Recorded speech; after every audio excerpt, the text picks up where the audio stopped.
Welcome students. आज हम start कर रहे हैं अपना chapter 3 water resources.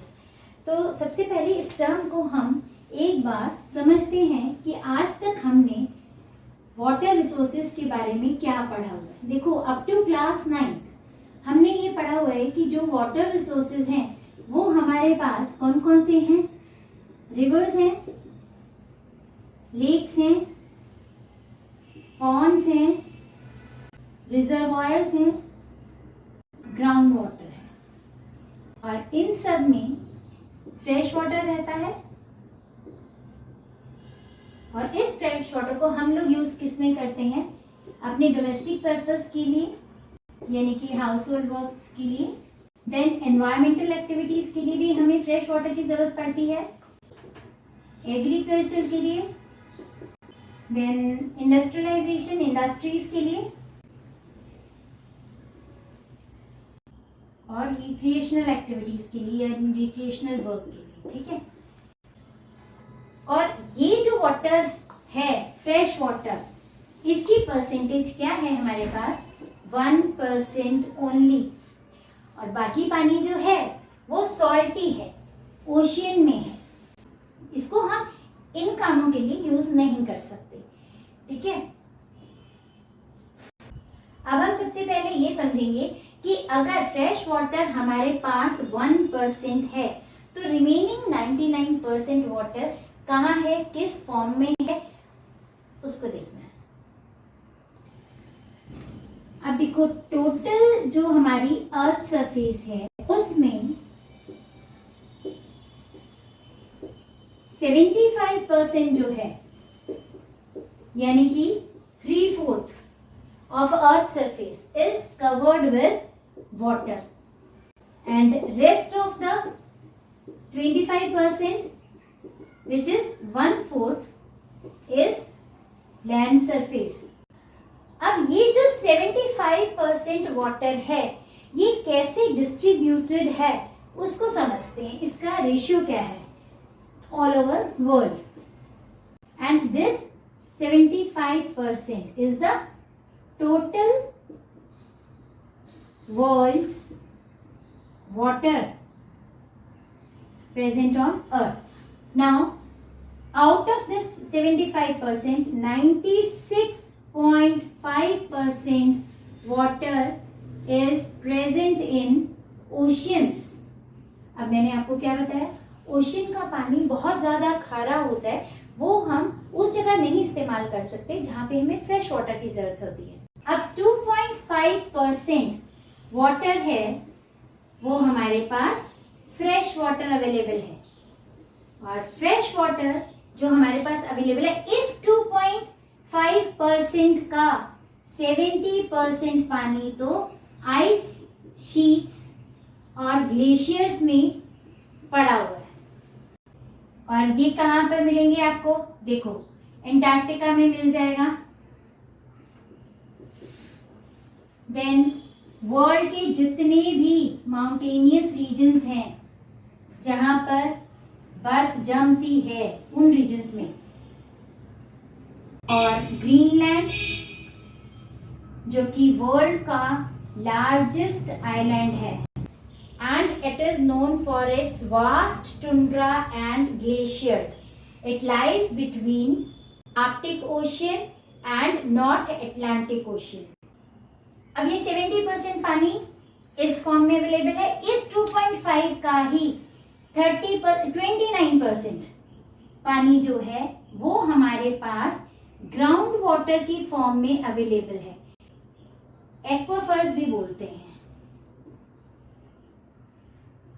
Ground water क्या होता है? जैसे बारिश आती है या कोई भी पानी सरफेस, अर्थ सरफेस पे बह रहा होता है, तो वो जहां जहां पर पोरेसिटी उसको दिखती है अंदर डीप जाने के लिए, वो वहां से अंदर it seeps into inside the earth surface. वो तब तक जो है वो रिश्ता रहता है, उसकी सीपिंग कंटिन्यू रहती है जब तक कि वो इम्परमिएबल रॉक स्ट्रक्चर तक नहीं पहुंचता, जहां पे फर्दर परमिएबिलिटी नहीं रहती, मतलब अंदर जाने की और गुंजाइश नहीं रहती।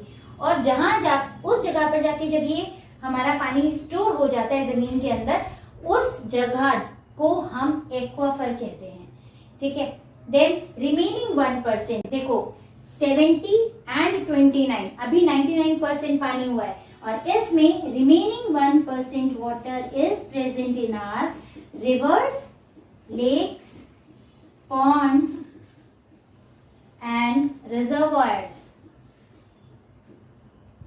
Now if we talk about global precipitation, देखो हमने वाटर का डिवीजन देख लिया है, अब हमें ये पता होना चाहिए कि पूरे वर्ल्ड में जो रेनफॉल हो रही है, ग्लोबल प्रेसिपिटेशन हो रहा है, उसका कितना परसेंट हमारे पास इंडिया जो है अवेल करता है। तो ग्लोबल प्रेसिपिटेशन का 4% जो है that is with India, India receive करता है ओनली 4%। इस 4% की वजह से इंडिया का जो रैंक है दैट इज 133 आउट ऑफ 198, ये हमारा रैंक है, ठीक है। इन टर्म्स ऑफ, ये रैंक किस बेस पे निकाला जाता है, ये निकाला जाता है इन टर्म्स ऑफ पर person per annum. This is in terms of water availability. Now this is in terms of water availability. Availability refers to the quantity. Now if we talk about in terms of quality, then also we have a specific rank that is 120 out of 122. The quality of water is very poor in India, है ना। Rank के हिसाब से when the observation was done out of 122 countries, India's water restore water by using water harvesting techniques. Now in terms of water availability, है ना, पानी की जो अवेलेबिलिटी है वो हमने परसेंटेज डिस्ट्रीब्यूशन ऑफ वाटर जो देखा था, उसके हिसाब से जो 1% फ्रेश वाटर है उसका जो डिवीजन है उसके बेसिस पे एक घोषणा हुई है। क्या घोषणा हुई है कि in the year by 2025 there will be a scarcity of water. What kind of scarcity it is? It is a global scarcity. यानी कि all around the world shortage of water will be there, and it is also believed that near about 2 billion peoples will be without water. इतने लोगों को तो बिल्कुल भी पानी मिलने का नहीं। इससे हमें क्या समझ में आता है कि हमें पानी को बहुत केयरफुली यूज करना चाहिए, क्योंकि हमारे पास सिर्फ 1% जो है वो पीने लायक पानी है देखा जाए तो, है ना, क्योंकि बाकी सारा तो ग्लेशियर्स में जमा हुआ है, तो फिर कहाँ से होगा। और जो अंडरग्राउंड वाटर है वो हम लोग बोरवेल और इन सब से, सबमर्सिबल वगैरह से खींचते चले जा रहे हैं, तो जो वाटर टेबल है वो भी बहुत ज्यादा रिड्यूस होता चला जा रहा है। अब जो ओवरऑल परसेंटेज थी दैट इज ऑफ 99% तक वाटर हम कैलकुलेट कर चुके हैं। अब इसमें जो 1% पानी जो हमने कैलकुलेशन में नहीं लगाया है वो कहां पर मौजूद है, that is in the form of water vapours. तब बना हमारा 100% वाटर, है ना। तो यानी कि हमें पानी को काफी ध्यान से, काफी सोच समझकर इस्तेमाल करना चाहिए ताकि हम इस कंडीशन से बच सकें। अब अगर हम बात ये करते हैं कि वाटर की स्कैसिटी तो होगी, बट रीजन बिहाइंड दैट हमारी नजर में क्या क्या है, तो एक रीजन जो है that is of over population, है ना। जनसंख्या बहुत ज्यादा है तो डिमांड भी बहुत ज्यादा है, तो यूटिलाइज भी हम पानी का बहुत ज्यादा करते हैं। दूसरा लो रेनफॉल कहोगे, है ना, लो रेनफॉल है। ऐसा है क्या हमारी कंट्री में? कुछ रीजन्स ऐसे हैं जो बहुत लो रेनफॉल है, कुछ मॉडरेट रेनफॉल है, कुछ एक्सेसिव रेनफॉल रीजन भी तो हैं। तो फिर कैसे है, अगर हम रेनफॉल एरियाज को कंसीडर करते हैं तो हमारे पास 2 टाइप के रीजन्स आते हैं, है ना। एक तो आता है rain deficient. Rain deficient regions जो होते हैं वहां पे कम बारिश होती है और वहां हम जो है पानी की स्कैसिटी बनी रहती है। और एक है rain surplus region. Rain surplus region का मतलब क्या है, यहाँ पर अति में बारिश हो रही है, ठीक है। अच्छा, यहाँ तो हमें समझ में आया कि रेन डेफिशिएट रीजन्स में पानी की शॉर्टेज होनी है, क्या रेन सरप्लस रीजन में कभी वाटर की शॉर्टेज नहीं होती? रीजन्स कौन कौन से आते हैं अपने पास? नॉर्थ ईस्टर्न स्टेट्स है ना, और साथ में इंडो गैंगेटिक प्लेन्स। एग्जाम्पल लेते हैं। नॉर्थ ईस्टर्न स्टेट में क्या है कि मेघालय में, ये एक स्टेट है ना मेघालय, यहां पर दो जगहें ऐसी हैं, एक मौसिनराम और एक है हमारा चेरापूंजी। ये दोनों ही जगहों में बहुत ज्यादा बारिश होती है, because both these places are located in the, पहली तो बात है ये खासी हिल्स में लोकेटेड है, और खासी हिल्स का भी कौन सा वाला पार्ट है? बारिश यहां ज्यादा क्यों हो रही है? Because they lie at the windward side.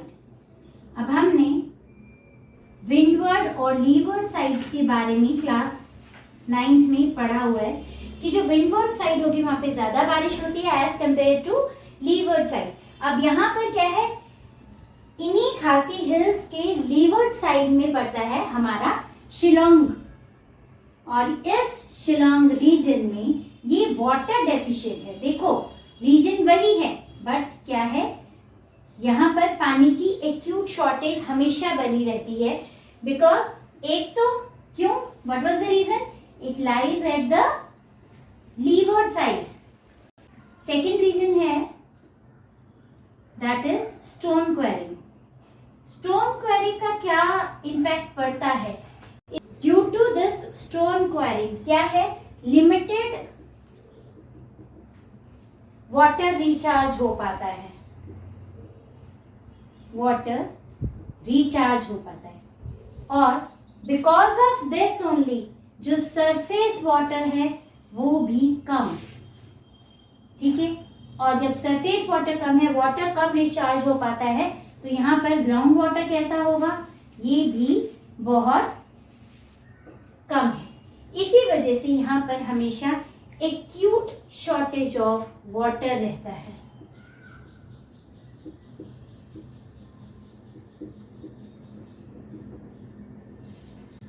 तो ये बात आपको क्लियर हो चुकी है कि ऐसा नहीं है कि जो रीजन्स रेन सरप्लस हैं वहां पर वाटर की डेफिशिएंसी नहीं हो सकती है। Now let's understand the various reasons through which quantity of water is reduced as well as the quality of water is deteriorated.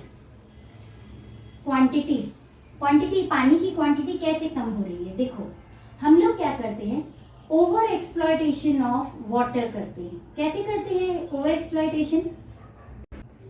घर में बर्तन धोते हैं, टैप कॉन्टिन्यूस चलता रहता है, ब्रश करते हैं सुबह, है ना, फेस वॉश करते हैं, तो क्या होता है, we never switch off the tap between the rinses, है ना। कार धोनी है, इंस्टेड ऑफ यूजिंग बकेट हम क्या करते हैं, पाइप लेकर, और तेज प्रेशर होना चाहिए उसमें, तब कार धुलेगी। घर का आंगन धोना है, इंस्टेड कि पोछा लगा लें, नहीं, पूरा धुलाई होगी बराबर, और वो टैप चलता रहेगा, सबमर्सिबल भी ऑन रहेगा, ठीक है। तो इस तरीके से हम क्या कर रहे हैं, पानी का ओवर एक्सप्लॉयटेशन कर रहे हैं। नेक्स्ट है हमारा एक्सेसिव यूज ऑफ वाटर। अब एक्सेसिव यूज ऑफ वाटर कैसे करते हैं? इंडस्ट्रियलाइजेशन में और हमारा अर्बनाइजेशन में ये कॉन्सेप्ट आ जाता है, कंस्ट्रक्शन वर्क में, ठीक है, और इंडस्ट्रीज में हम लोग पानी जरूरत से ज्यादा इस्तेमाल करते हैं। मतलब अगर हमें एक टैंक पानी की जरूरत है तो हम 2 टैंक का इस्तेमाल करते हैं, और बेहतर परफॉर्मेंस देने के लिए, जबकि हमें एक ही टैंक की जरूरत होती है ना। और जैसे कंस्ट्रक्शन वर्क है, आप घर बनाते हो तो उसमें पानी की जरूरत होती है, ठीक है। इसमें क्या है, हम बहुत ज्यादा यूज कर रहे हैं। कुछ काम ऐसे भी हैं जो कि कम पानी से हो सकते हैं, वहां हम नहीं करते। देन थर्ड है आपका यूज ऑफ ग्राउंड वाटर। अब हम क्या कर रहे हैं, ग्राउंड वाटर को यूटिलाइज कर रहे हैं। जैसे अपना पंजाब है, हरियाणा है, नदर्न राजस्थान जिसको हम कहते हैं, इसमें क्या है कि हम लोग ग्राउंड वाटर को बहुत ज्यादा निकाल रहे हैं through submersible borewells, as a result of which जो नॉर्मल वाटर लेवल होता है वाटर टेबल का वो रिड्यूस होता जा रहा है और ऐसे एरियाज जो हैं ग्रे एरियाज में आ चुके हैं। ग्रे एरिया का मतलब यहाँ पर पानी की अब किल्लत है। लिख सकते हैं हम वाटर टेबल रिड्यूस हो गया then the normal level. Then next is over population.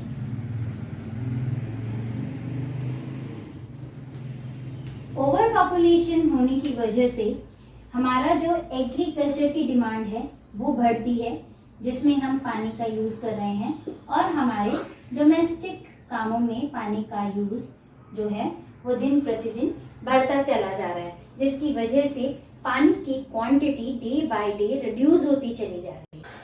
Unequal water access among different groups. कौन से ग्रुप्स? Social groups. ठीक है, इसको भी हमें रोकना चाहिए। If we are rich then also we must be more careful. अगर हम पानी बचाएंगे तो डेफिनेटली ऐसे एरियाज में पानी पहुंच सकता है जहां पर लोग प्यास से रह पा रहे हैं या लोगों के पास पानी की कमी है। Now let's talk about the quality aspect. कैसे पानी की क्वालिटी हम गिराते चले जा रहे हैं। डिटोरिएशन जो है वो हमने क्लास 9th में जब है डायरेक्ट इनलेट इन रिवर्स, हम डायरेक्टली विदाउट एनी ट्रीटमेंट हम कहाँ डाल देते हैं? रिवर्स में डाल देते हैं, जो कि भयंकर तरीके से वाटर क्वालिटी को डिटोरिएट करता है। नेक्स्ट, इंडस्ट्रीज का जो पानी है, केमिकल्स हैं, उनसे भी पानी की क्वालिटी खराब होती है। जो है आपका एनिमल वेस्ट, वो भी डायरेक्ट ही पानी के अंदर जा रहा है। जो फर्टिलाइजर्स हम लोग यूज करते हैं, है ना, जो इंसेक्टिसाइड्स, जो पेस्टिसाइड्स हम लोग यूज करते हैं, वो सारे के सारे डायरेक्टली वाटर में मिक्स होते हैं और with the surface earth water वो डायरेक्ट उसमें पानी में मिल जाते हैं, उसको पॉल्यूट कर देते हैं। कंस्ट्रक्शन जो रहता है, अर्बनाइजेशन में आप उसको इंक्लूड कर सकते हो। जो ये कंस्ट्रक्शन वर्क चलता है उसका कंस्ट्रक्शन गार्बेज लिख लीजिए। जितना भी मलबा बनता है और वेस्ट है वो सारा का सारा रिवर्स में। माइनिंग का कचरा, जब हम माइनिंग करते हैं जो वेस्ट होता है, एक्सट्रैक्शन तो करने के लिए हम ले जाते हैं, जो वेस्ट है वो पानी को पॉल्यूट करता है। फिर रेडियो एक्टिव वेस्ट, उनका प्रॉपर डिस्पोजल ना करके हम क्या करते हैं, उसको जमीन में एक बिल्कुल ऐसी एरिया में जहां से दूर दूर तक कहीं ताल्लुकात ना हो ह्यूमन बींग्स का या किसी एनिमल्स वगैरह का, तो हम वहां ना उसको डंप करके हम क्या करते हैं, कौन इतनी मेहनत करे, कौन इतना पैसा खर्च करे, तो हम उसे डायरेक्ट क्या करते हैं, रिवर्स में डाल देते हैं। इतने सारे रीजंस हैं जो कि क्वालिटी ऑफ वाटर खराब करते हैं। हमें बहुत जरूरी है need for the water conservation. क्यों जरूरत है? ताकि हम खुद को बचा सकें। ठीक है, to safeguard ourself from. अब अपने आप को किससे बचाना है हमने? फर्स्ट है आपका हेल्थ हैजार्ड्स, जो भयंकर बीमारियां लग जाती हैं उससे हम बच पाएंगे, है ना। इंडस्ट्रीज का पानी, केमिकल्स, पेस्टिसाइड्स वगैरह पानी में जाने से रोकेंगे। ह्यूमन एक्सक्रीटा, एनिमल एक्सक्रीटा, ये सब पानी में जाने से रोकेंगे तो हम भयंकर भयंकर हेल्थ प्रॉब्लम से बच जाएंगे। अगर एग्रीकल्चर बहुत अच्छा होगा, है ना, तो जो हमारी बढ़ती हुई पॉपुलेशन है उसको हम टाइमली नॉर्मल कंडीशंस में भी फूड ग्रेन्स इजीली अवेलेबल करा सकते हैं और at the time of disasters भी हम फूड ग्रेन्स की अवेलेबिलिटी को बनाए रख सकते हैं। ठीक है, तो सेकंड पॉइंट क्या आएगा? To ensure food security. Water है एक नेचुरल रिसोर्स है और एक बेसिक यूनिट है इकोसिस्टम की, बेसिक एलिमेंट है इकोसिस्टम का। अगर वाटर खत्म हो गया, यानी कि उसकी क्वांटिटी खत्म है या क्वालिटी खत्म है, तो पूरा इकोसिस्टम डिस्टर्ब हो जाएगा, है ना। तो फिर अब क्या है, हमें क्या करना है इसमें? थर्ड पॉइंट क्या ऐड करना है? Degradation of ecosystem. अगर इकोसिस्टम डिस्टर्ब हो गया तो नेचुरल रिसोर्सेज भी खराब होंगे, और अगर नेचुरल रिसोर्स भी खराब होंगे तो फिर क्या होगा? सिंपल सी बात है, our life will become miserable. Over exploitation को रोकना है एंड मिसमैनेजमेंट को रोका जाना जरूरी है ताकि हमारी लाइफ आसानी से चल सके। अब एक पायनियर थे, pioneer and Swedish expert Falkenmark. इनके अकॉर्डिंग वाटर स्कार्सिटी की एक डेफिनेशन है।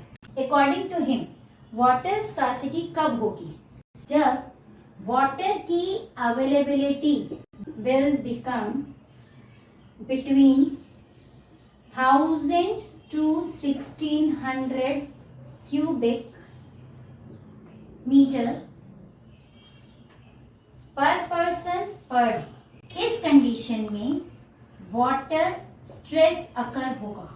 अब अकॉर्डिंग टू फाल्कन मार्कर क्या है कि इतनी कंडीशन में तो वाटर स्ट्रेस अकर होगा, but when this condition remains for prolong period, मतलब बहुत लंबे समय तक यही कंडीशन चली, then it will result in drought and famine in that particular region।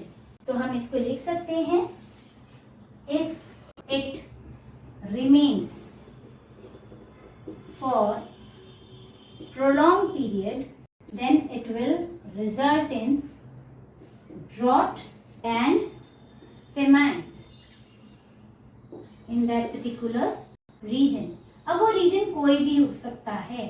हम अगर इंडिया का मैप देखते हैं तो हम सिर्फ राजस्थान थार डेजर्ट को मार्क करते हैं, बट ऐसा नहीं है। अभी हमने केस डिस्कस किया ना शिलोंग का, जो कि देखो चेरापूंजी से मौसेरन से जस्ट उस एक तो लीवर साइड में पड़ता है, और दूसरा क्या है, वहां पे ज्यादा दूरी नहीं है उनके बीच में, नियर अबाउट 65 किलोमीटर्स, और उसमें इतना बुरा हाल है वहां पे, है ना।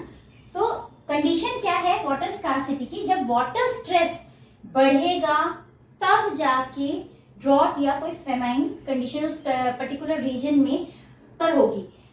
Now the states which hits the water scarcity level are like UP, Madhya Pradesh, then Tamil Nadu, then comes are Rajasthan, Gujarat, Maharashtra, Chhattisgarh and Andhra Pradesh. So we can write the names of these states. अब देखो स्टूडेंट्स, हमने वाटर की क्वालिटी और क्वांटिटी कैसे रिड्यूस होती है, deteriorate होती है, हमने पढ़ लिया, और हमें क्यों कंजर्व करना चाहिए ये भी हमने पढ़ लिया।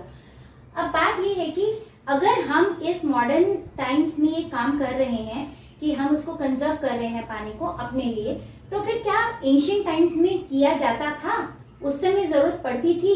अगर हम ये सोचें तो हाँ, बिल्कुल पड़ती। But the only difference between the Asian times and the modern time is that the technology which we are using, just the advanced technology created the difference between the way we conserve the water। अब आपकी book में काफी सारे examples दिए हैं, उसको एक एक करके समझते हैं। The first example is first century BC में ऐसा ही एक हाइड्रोलिक स्ट्रक्चर बनाया गया था to conserve the water.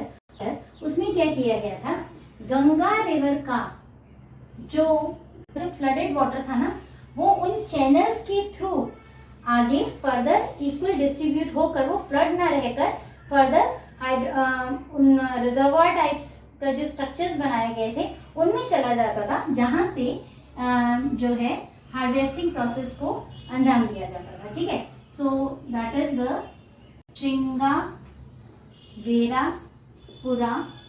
Near Allahabad. The next example is Chandragupta Maurya. Chandragupta Maurya के टाइम पे भी काफी सारे जो है ponds, lakes, dams and various irrigation systems were made. Odisha में Kalinga, Nagarjunakonda, Andhra Pradesh, then Vennur, Karnataka, Kolhapur, Maharashtra. So all these are the examples of sophisticated irrigation systems of medieval and ancient period. ये word लिख लेना, important है. The next example is of 11th century, जो Bhopal lake है, and it is the largest lake of its own time, and this lake still exists. ये lake अभी भी है. ऐसे ही जैसे मोहनजोदाड़ो फिल्म मूवी आपने देखी है, वहां पर भी तो उसमें भी तो है एक पर ग्रेट बाथ दिखाया गया है ना, तो दैट ऑल्सो स्टिल एग्जिस्ट. अब नेक्स्ट एग्जाम्पल है आपके बुक में, जैसे 14th सेंचुरी में हॉर्स बनाया गया है ना. So this horse is a huge tank, water tank, and it was built by Iltutmish in Delhi just to supply the water in the nearby areas of Siris Fort. अब horse का मतलब समझ लीजिए. Horse means water और खास means royal. So what kind of tank it is? It is a royal water tank which was built by Iltutmish in Delhi in 14th century. Now let's talk about dam. Earlier in the ancient time, what happens? Ancient time में हम क्या करते थे? Traditional way से हम dams बनाते थे. ठीक है. ट्रेडिशनली क्या होता था? Dams were made to impound, और यू कैन सी impound का मतलब होता है to seize water. To seize क्या करने के लिए? पानी को हम रोकते थे, और वो पानी कौन सा था? रिवर वाटर और रेन वाटर. हम इन दोनों को ही स्टोर करते थे, और उसके बाद में उसको हम इरिगेशन या एग्रीकल्चर के लिए हम इसे यूज करते थे. बट नाउअडेज हमारे जो डैम्स हैं वो मल्टीपर्पज प्रोजेक्ट हैं. मैंने आपको बताया.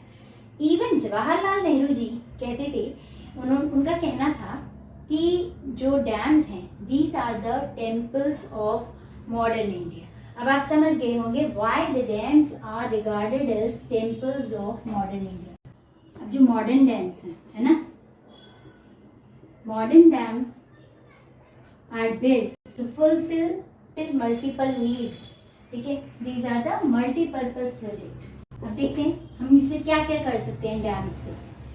इरिगेशन सबसे पहले आता है. ठीक है. देन आता है हमारा domestic purpose. Even we can supply the water of this reservoir, this stored water, to the areas which are water deficient, or to the areas where water is not available due to any reason, through the artificial channels. तो हम proper channel create करते हैं, artificial channels, और उन regions तक पहुंचा देते हैं उस पानी को. ठीक है. For the domestic purpose. Then for the industries को भी हम पानी सप्लाई करते हैं. कैसे? मैक्सिमम इंडस्ट्रीज जो है वो रिवर बैंक्स पे होती हैं. Just to save time, money, तो हम क्या करते हैं, डायरेक्ट पानी वहां से लिया और वहीं उसको साफ पानी लिया रिवर्स का, और वहीं पर गंदगी बहा दी. तो इंडस्ट्रीज में इस पानी का काफी ज्यादा यूटिलाइजेशन होता है. देन फर्दर फिशिंग के लिए हम इसको इस्तेमाल करते हैं. Then boating, recreational activity, flood को कंट्रोल कर सकते हैं, और हम इनलैंड नेविगेशन कर सकते हैं. तो these are the uses of modern dams. देखो एशियंट टाइम्स में भी डैम्स बनते थे, पानी को इम्पाउंड किया जाता था ताकि वो एग्रीकल्चर के काम आ सके. ठीक है. बट अभी मॉडर्न टाइम्स में देखो कितने सारे यूजेस हैं. So this is all about today's class. Prepare your notes well, keep revising till next class.